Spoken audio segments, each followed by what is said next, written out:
Hey, this is Kevin Ward with MixCoach.com, and today I want to show you how to use the expander gate in the DigiDesign plugin suite. This plugin is pretty helpful when it comes to gating toms. What we have here is I've got the toms soloed, or one of the toms soloed. I'll solo this one. This is the high tom, and you can listen, or the medium tom. You can listen.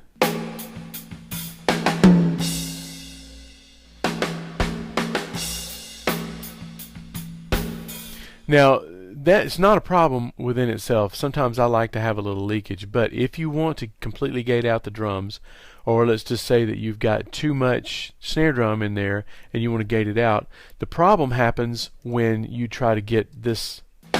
Sometimes these two hits right here will open the gate open.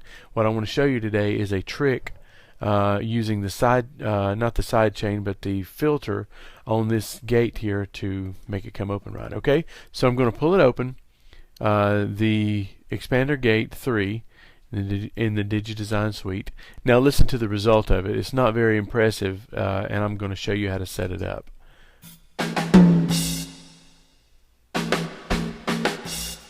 See, even these snare drums are open in it. So what I want to show you is how to use the side chain and these filters to really make it sing with that tom. Each tom has a fundamental frequency.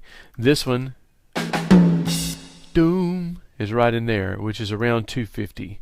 I just happen to know that because I have already mixed the song. So what I want to do, there's two ways to make the sidechain work for you. One thing is use the high and low pass filters, and I'll show you what to do. What we want to do is turn these on and then hit this little speaker button right here, and what that's going to let us do is listen to what this does to the sidechain. Okay, so listen.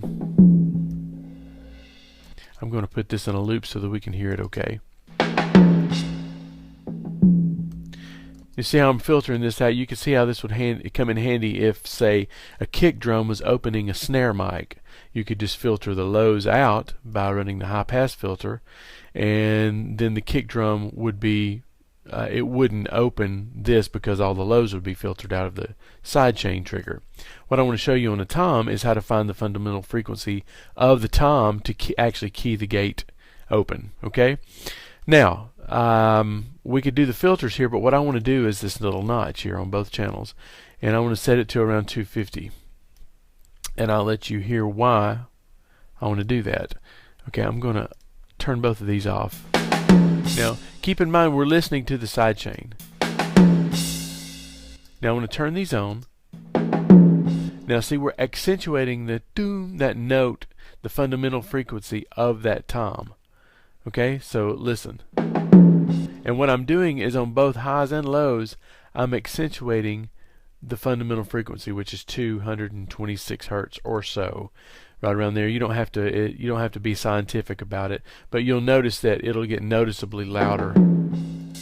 See, it's off now. I'm going to let you hear, and then I'm going to turn them on. And you see how the fundamental frequency is louder. Now what we're going to do is use that to our advantage. I'm going to not listen to this anymore. I know that these are accentuating the fundamental frequency. Now what I want to do is I want to set these things drastic. I want to set the threshold all the way up. I want to set the range all the way down. I want to set the ratio all the way up. And I'll show you why I'm doing these things drastically in a moment. So now we're going to listen. And you shouldn't hear anything coming through because the threshold is set all the way to 0, which means it would have to go over 0 to open the gate. Okay, so now what I'm going to do, now that I've got these set up, is I'm going to actually set these up to where they really are musical with the drum. So I'm just going to put this in a loop, and I'm going to talk you through what I'm doing here. First thing I'm going to do is pull the threshold down. Now see, it's not even opening when I hit the snare anymore. It's just hitting this frequency here. And I'm going to pull it down until these start to open it, and then I'll know I've got a good setting on the threshold. Okay, now this is set optimally for this drum. Now what I want to do is start backing these things off so that it sounds musical. I'm going to set the attack so that the attack is fast enough that the drum will open as soon as the drummer hits it.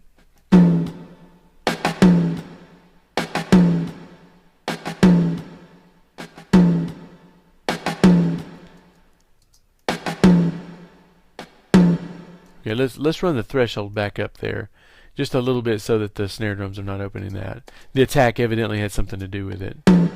Okay, now you see that we're getting the tom, but it's not holding long enough, so I'm going to set the release a little longer.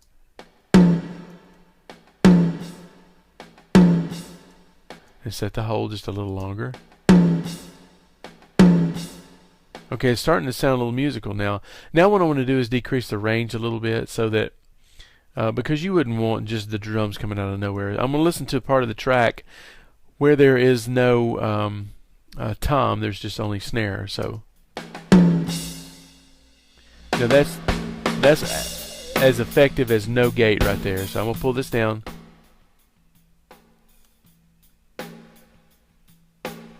Here comes a tom here, listen.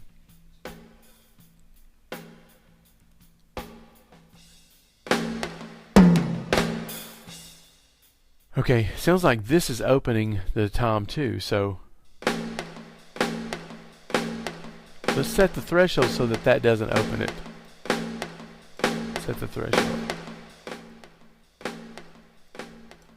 And now let's see if where the tom's opening. Okay, so this one is still trailing off because the gate is still open here. So what you can do is, I'll show you another trick on that on another video, where we can go through and actually use strip silence to clean this track up. So what we learned here was how to set the gate up so that the fundamental frequency of the tom would open the gate instead of just whatever's getting above the threshold. So I hope that helps. It's a lot more musical sound, and I can show you, like I said, in another couple of videos, a few more tricks to cleaning up tom tracks. So if you'd like more of these mixing resources and categorized tutorials, you can find them all at MixCoach.com. Thanks for watching.